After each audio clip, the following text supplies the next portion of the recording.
Have you ever noticed that there's something different about your eyes? We're not talking about color, shape, or beauty. It's about what's behind your gaze. About that silent glow that no one can explain, but everyone can feel. In this video, we're going to talk about the spiritual secret behind the eyes of the chosen ones. And maybe you'll discover something about yourself. There are people who, when they look at you, seem to see beyond. They don't just look. They pierce through. They feel. They reveal. And often, without saying a single word, they leave a deep impact. If you've ever been told that your gaze is strong, unsettling, or different, that might not just be an impression. It could be a sign that you were set apart for something greater.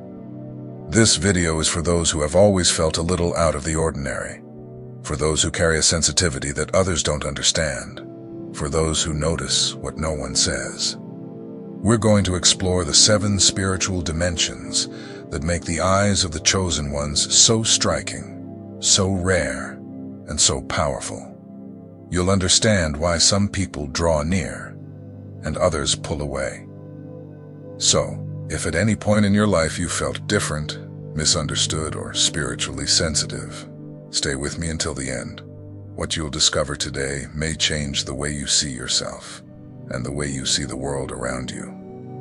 And before we begin, go ahead and subscribe to the channel. It's quick, it's free, and it's the simplest way to keep receiving messages like this. If this makes sense to you, then this channel is for you too. You start to notice that something has changed when people's gazes also change upon meeting you. They look away, become uneasy, or fall silent. It seems like your gaze has begun to disturb or attract them. And the most curious thing, you feel it. You feel that your eyes carry a presence you didn't have before. This is real. This awakening doesn't happen all at once. It's something subtle yet striking. You begin to see the world differently. Situations that used to go unnoticed now touch you more deeply. You feel things in the environment, perceive intentions, recognize truths no one has spoken. Your eyes are no longer just instruments of sight. They have become spiritual windows. Many people who are chosen go through this process without understanding it. They think they're too sensitive or emotional. But that's not it. It's spiritual. It's as if God touched your eyes, and from then on, they gained a new function: to reveal.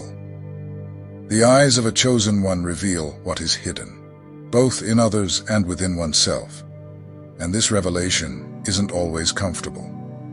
Sometimes you find yourself avoiding looking someone in the eye because you already know what you'll see there: pain, lies, fear, emptiness. Other times, someone avoids your gaze, not because they reject you, but because they feel your light is too strong for the shadows they carry. This awakening can bring loneliness. Not everyone understands. Not everyone can handle it.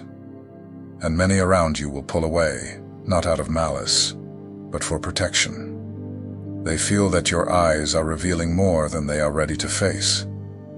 But you are not alone. This too is part of the process of being chosen. The presence that now dwells within you manifests through your eyes.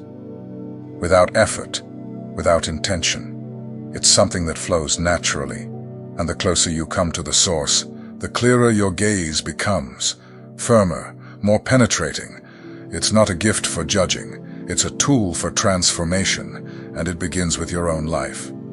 This gaze also invites you to see yourself with more truth. You start to notice your own shadows. Things you once ignored now bother you.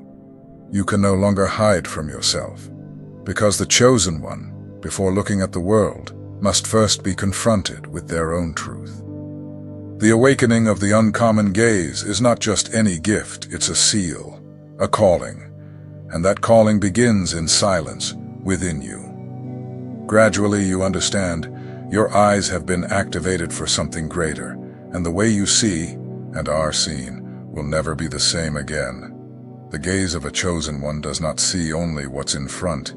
It goes beyond, it reaches what lies behind words, gestures, appearances. When you look into someone's eyes, you feel what that person carries. Even if they try to hide it, something within you recognizes the truth that's there. Many people can't handle this kind of contact. They feel like they're being read or exposed. It's uncomfortable, it's intense, and for some, even frightening. But this isn't a skill you asked for. It came with your calling. You were set apart by God, and He decided to use your eyes as instruments of revelation. There are moments when you sense someone is lying, even if everything seems normal. Other times you perceive pain in someone who's smiling. And this sensitivity isn't ordinary intuition, it's spiritual. It's as if your spirit tunes in with what the person hasn't said, with what's hidden. This kind of vision requires great balance, because you see things you didn't want to see, and you don't always know what to do with it. Sometimes the wisest thing is to stay silent. Other times, you need to act. The secret is to remain connected with God, to understand what your role is in that moment. This revealing gaze also serves to protect. It warns you. It spares you. How many times have you avoided situations or people just by feeling that something didn't feel right? There wasn't always a logical explanation, but your eyes had already perceived what your spirit needed to know. That is discernment, and it is a gift. But this gift must be treated with humility. It's not so you can go around revealing everything to everyone, nor to make yourself feel special. God gives you spiritual vision to love better, not to point fingers, to heal, not to control. And the first exercise in maturity is knowing when to look and when to respect the other's timing. This way of seeing the invisible also gives you greater compassion, because you understand that not all bad behavior comes from malice. Often, it comes from pain, trauma, or fear. And when you see that, you don't react with anger. You respond with wisdom, because your eyes are connected to the heart of God. The gaze of a chosen one is, above all, a reflection of their communion with the Most High. The deeper your relationship with God, the clearer your vision becomes. Not natural sight, but the sight that sees the invisible, the one that perceives the spirit before the speech, the one that recognizes the soul behind the smile. If the gaze of the chosen ones carries a weight that the world feels, even without understanding it. There are those who cannot maintain eye contact for long. Others, on the other hand, are drawn to that light as if seeking shelter. This happens because the eyes of those who have been set apart by God are not neutral. They awaken. They move. It's not an ordinary magnetism. It has nothing to do with beauty, charm, or charisma. It's something that comes from the essence, from the spiritual presence that accompanies the chosen one. When they enter a room, something changes. People notice it, even if they can't name it. It's as if a different atmosphere arrives along with them. This kind of impact doesn't require words. The gaze alone is enough. And it can cause two very distinct effects, attraction or discomfort. Those aligned with the light feel peace. They feel connection. But those still living hidden, with fears or masks, may feel disturbed. Because the gaze of the chosen brings to light what is hidden. Maybe you've already noticed people who can't sustain your gaze for long. They look away, change the subject, or even distance themselves. It's not about you directly. It's about the light you carry. And not everyone is ready to deal with that light. For some, it reveals more than they wish to see. But there are also those who feel relief when looking at you. As if they finally found someone who understands them without judgment, someone who sees what's within, yet still embraces them. The gaze of the chosen is like both a mirror and a hug. It shows the truth, but it also offers safety. This magnetism requires wisdom, because over time, you may be sought out by many people, some looking for healing, others out of curiosity, and others, unfortunately, trying to drain your energy. That's why the chosen one must discern who is being drawn by the light, and who is only seeking momentary support without any intention to change. It's important to remember that the impact of your gaze doesn't make you superior. It's not a gift for control. It's a tool for service. You were not set apart to be an idol. You were set apart to be a channel. And that requires constant vigilance, so you don't lose yourself in vanity or exhaustion. A useful practice is to begin your day in silence, looking into your own eyes in the mirror. Ask God to align your gaze with His heart, that the magnetism you carry may not only attract, but also heal. That every person impacted by you may feel more of God and less of you. The gaze that impacts is a gift, but it's also a mission. And those with this calling must always pay attention to what they are attracting and what they are giving in return. You're not just a lighthouse. You are also a bridge. And every person who crosses your path is there for a reason. There are people who enter a place and everything changes, not because they speak loudly or try to draw attention. They simply are there, but the presence they carry is so strong that the environment responds.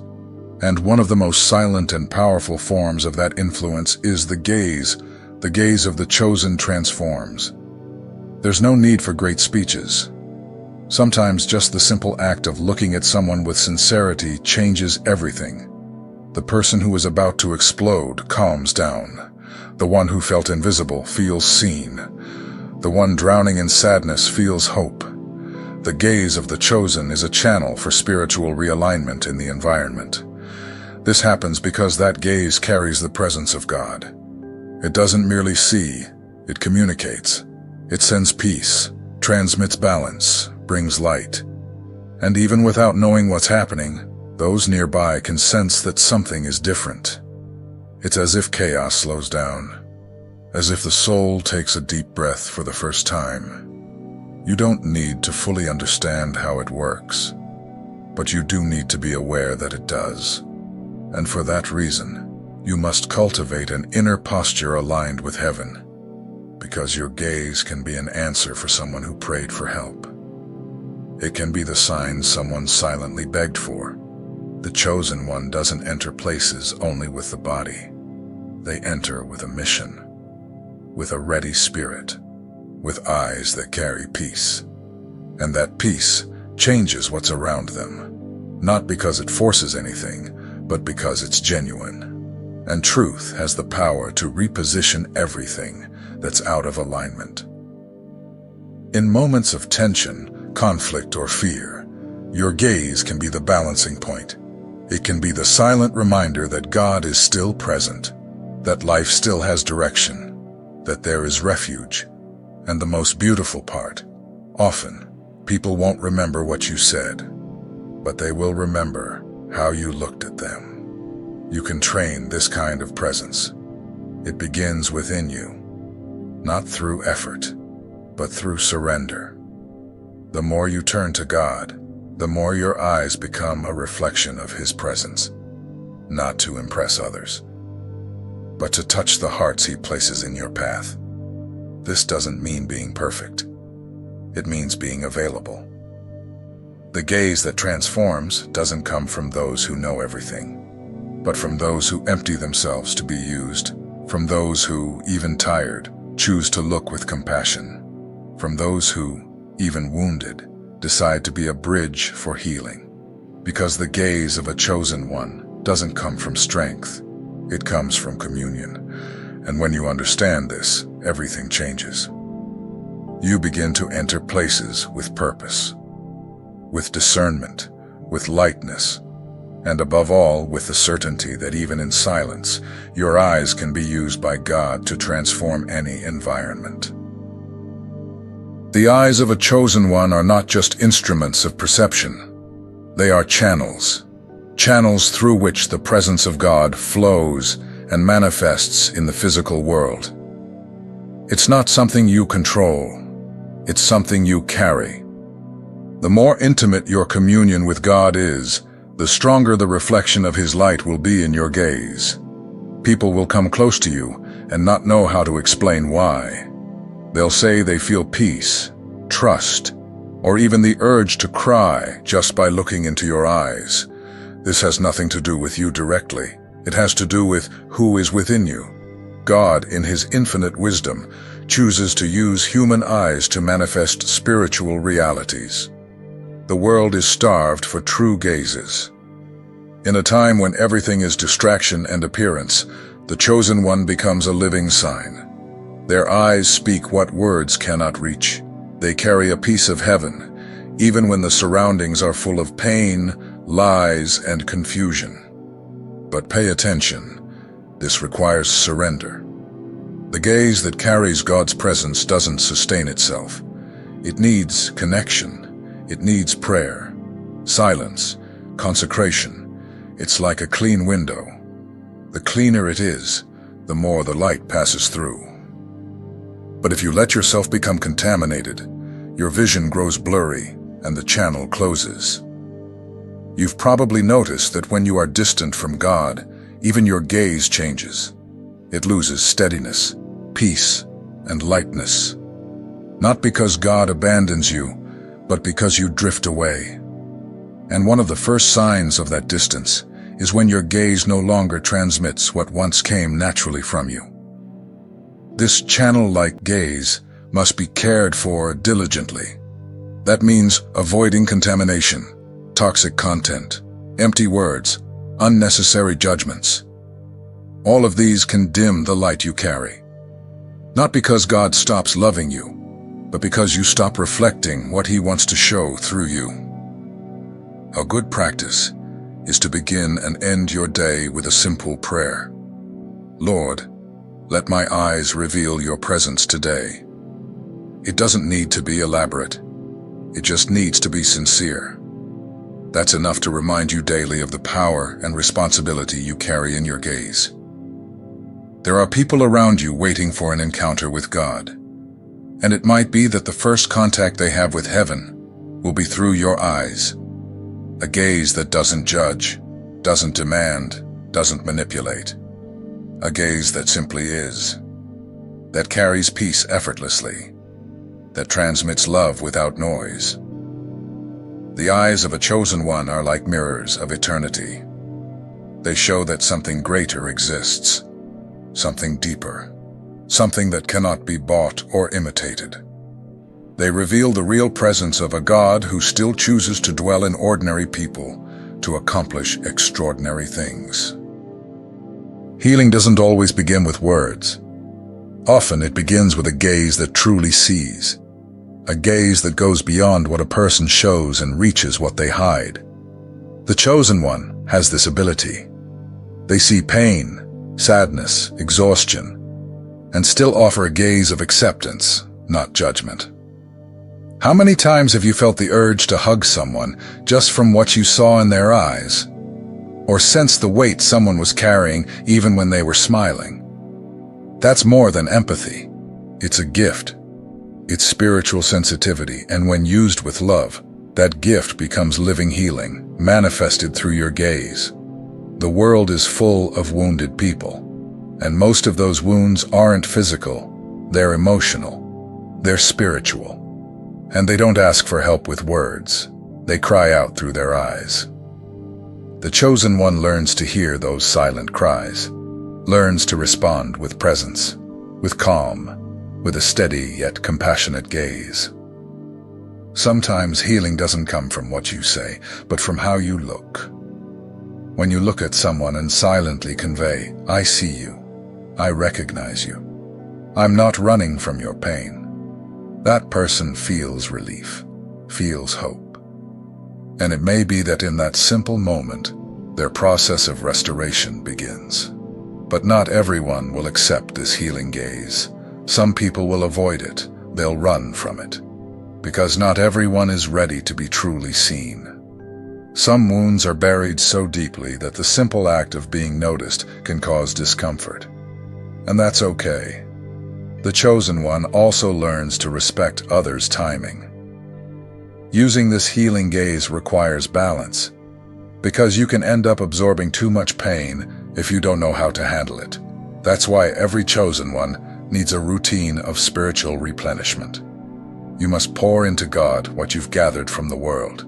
You must hand over, in prayer, the pain you've perceived, so it doesn't sicken you inside. Looking with love is not merely a beautiful gesture. It's a prophetic act.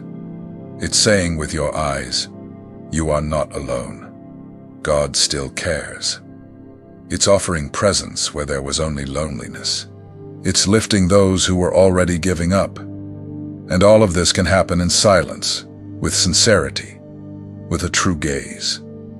Practice this simply. In the coming days, look at people with more intention. Instead of just passing by, notice, feel, be present. And when you sense someone in need, don't run away, don't judge. Just look truthfully. Let God use your eyes as He wants to use them. Healing begins in presence. It begins when someone feels seen, valued, accepted. And the eyes of a chosen one have that power to say all of this without a word, to convey faith, hope, and love, just by being there, just by being a channel of what comes from heaven. Having an uncommon gaze is a privilege, but it is also a calling. And every calling comes with a responsibility. When you understand that your eyes carry something that impacts, heals, and reveals, you must be even more attentive to how you use them, because the chosen one does not look like everyone else. They look with purpose. The first step to using that gaze with wisdom is recognizing that it is not about you. The power is not in your eyes, but in the presence that dwells within you. When you understand this, you avoid falling into spiritual vanity. It's not about being special. It's about being a channel for something greater than yourself. The second step is discernment. Not every moment is the right time to confront, heal, or reveal. There are situations where the best thing to do is simply to be present. Silence is sometimes the wisest language. The chosen ones are not impulsive. They observe, pray, and allow God to direct every action. It's also important to understand that not everyone is ready to receive what your eyes reveal. You may see something in someone and feel the urge to speak. But before acting, ask God, is it time?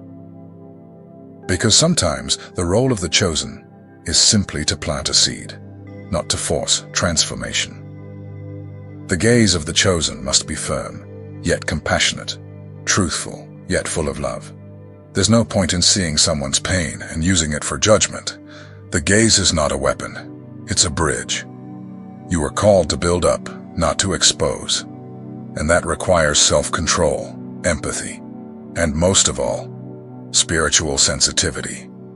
Another essential point is taking care of your own eyes. What you see, consume, watch, and allow in directly influences what you transmit. If you feed your eyes with frivolity, resentment, or pride, you weaken what God wants to do through them. The gaze of the chosen must remain pure. Also care for your inner self, because spiritually open eyes are affected by the condition of the heart. If there is resentment, vanity, or excessive weariness, the light fades. That's why you must dedicate time to prayer, to silence, to the Word. The more filled you are with God, the more your eyes will communicate peace, truth, and healing.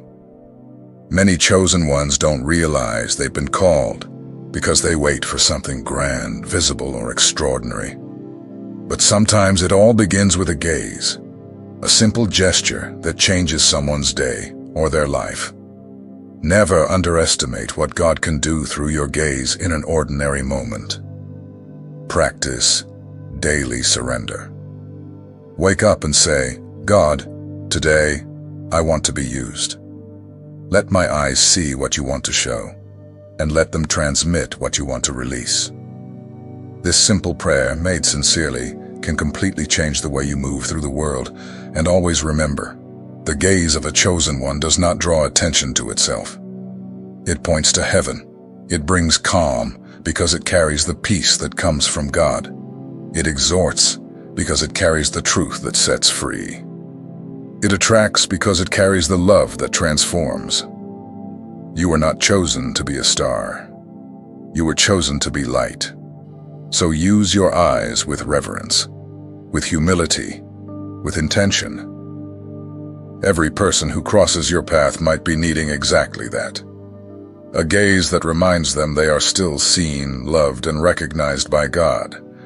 And maybe you are the channel He will use to transmit that certainty. If you've made it this far, it's because something inside you recognized this truth. Maybe you've realized that you've carried these marks for a long time but didn't know the name. Or maybe you've just understood why so many people react differently to your gaze. That is not imagination. That is a calling. Your eyes are not common. They have been touched by God to manifest light, healing, discernment, and truth. Use this with wisdom. Protect this gift. And above all, keep seeking the presence of God. The closer you are to Him, the clearer the glow you will radiate to the world. Now I want to hear from you. Do you identify with any of these signs? Have you ever experienced a situation where your gaze spoke louder than words? Share it in the comments.